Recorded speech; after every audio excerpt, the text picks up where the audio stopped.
Rawlson King, City Councillor for Rideau-Rockcliffe, and a beneficiary of multiculturalism. Multiculturalism is the bedrock in which our nation is founded. It is the force which gravitated my own parents to come from the Caribbean many decades ago. The term multiculturalism in Canada reflects the social ideal or values that accepts cultural pluralism as a positive and distinctive feature of Canadian society. There is no denying that Canada is a pluralistic society. 20 years ago, 31% claimed ethnic background other than English or French.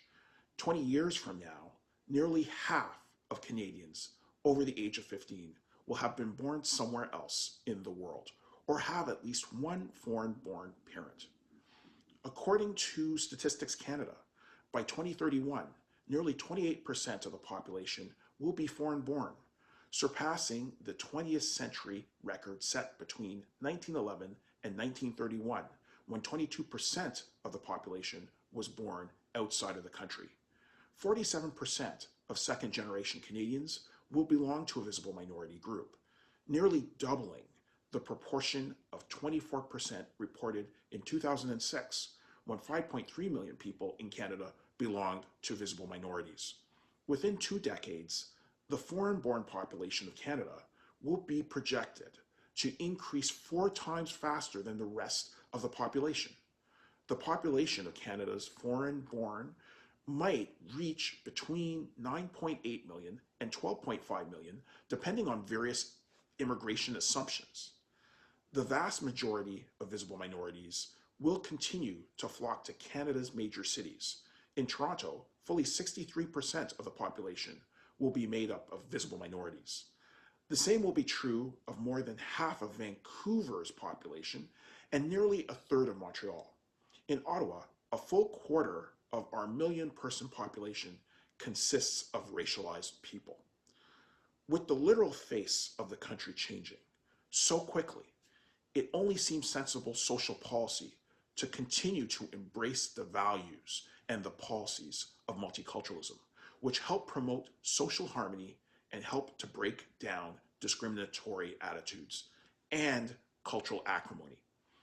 Our country is only strengthened when we endeavor to work together to both understand and bridge our differences. It is the strength of Canada's diversity that makes this country, our country, the best country on the face of the earth.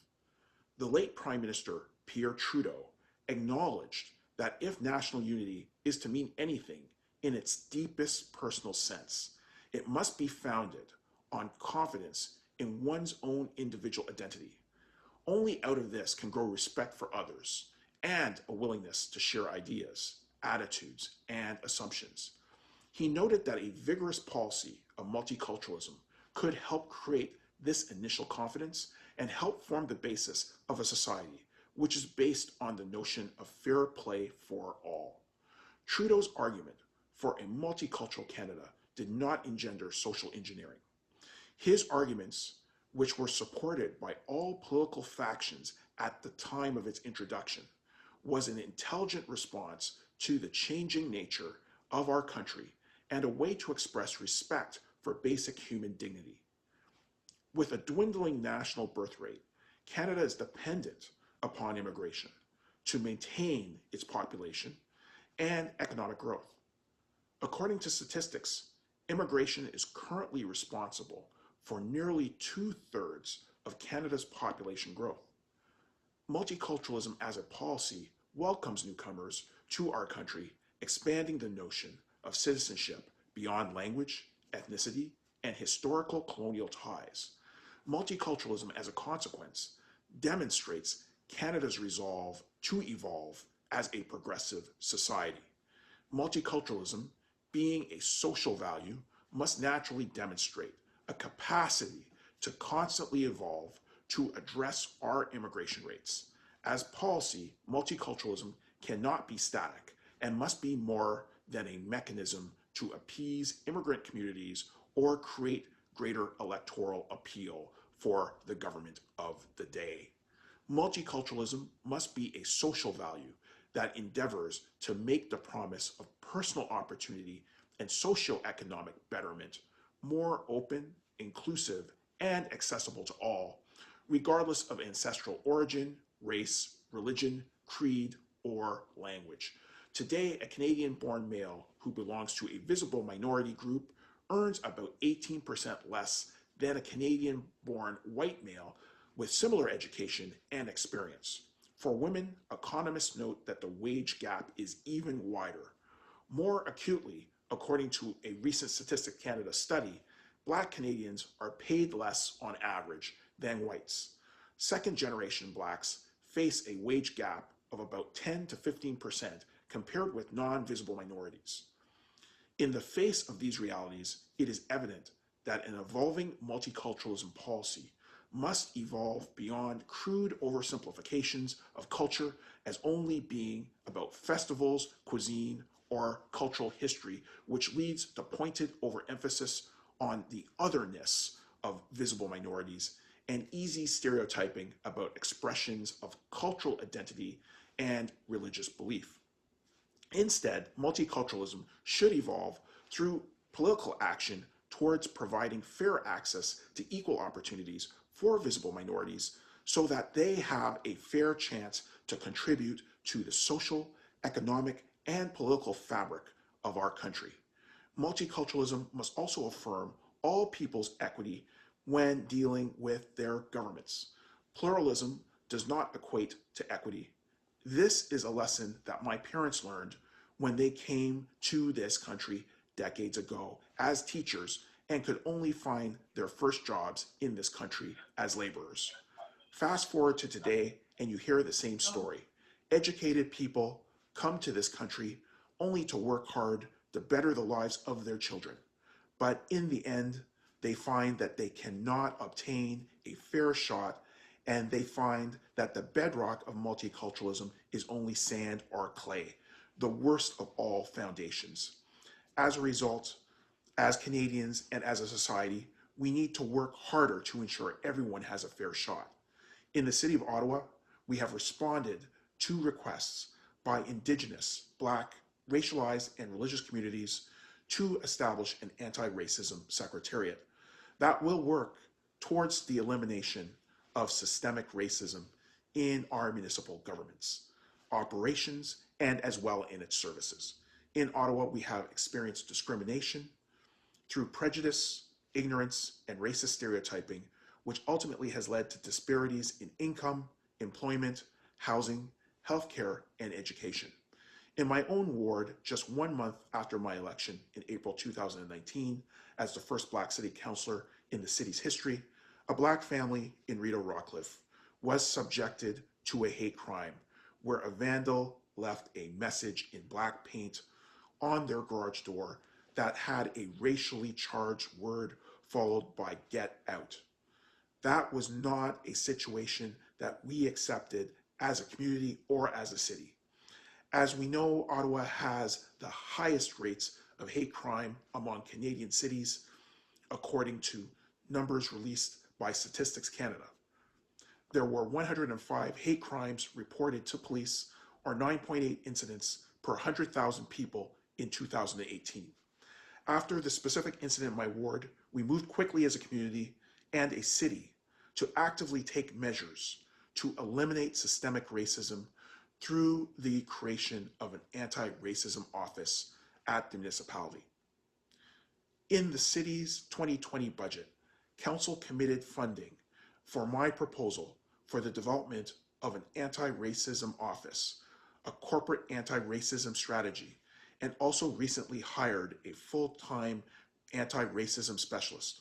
I'm proud that Mayor Watson and my council colleagues wholeheartedly embraced the creation of this new policy unit and position. The creation of an anti-racism secretariat in Ottawa will target systemic racism by building an anti-racism approach into the way our city government develops policies, makes decisions, evaluates programs, and monitors outcomes. The policy unit would be a real manifestation of the city's equity and inclusion lens, building upon the work that the city started in 2015. The Secretariat, as proposed, will seek to identify and eliminate systemic barriers for racialized people by addressing, number one, employment equity. The City of Ottawa workforce is 17,000 people and does not reflect the 25% of people who are racialized, particularly in the city staff upper management at the leadership decision-making level. Number two, we're going to work towards equity in governance. The city's commissions, agencies, and boards have a direct impact on decisions on the lives of residents and should proportionally reflect Ottawa's population. Number three, we're going to focus on housing immigrants who struggle with housing affordability due to long housing registry wait times. The city must invest more in housing and eliminate discrimination in housing policies. Number four, we're going to look at economic development. The city should ideally be providing equitable economic opportunities through social procurement and community benefit programs that promote economic inclusion for all of its residents. Number five, we're going to look at health outcomes, because while physical and sexual health are important focuses, racialized communities are specifically requesting mental health supports. And number six, we will be looking at youth development. A 21st century economy requires more education and recreational opportunities to ensure young people prosper, especially in economically marginalized communities.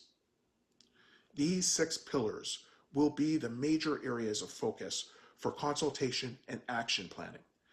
The Anti-Racism Office will undertake public engagement to continue to refine the Secretariat's priorities. The office will also ensure we apply a gender and race lens to data when making decisions.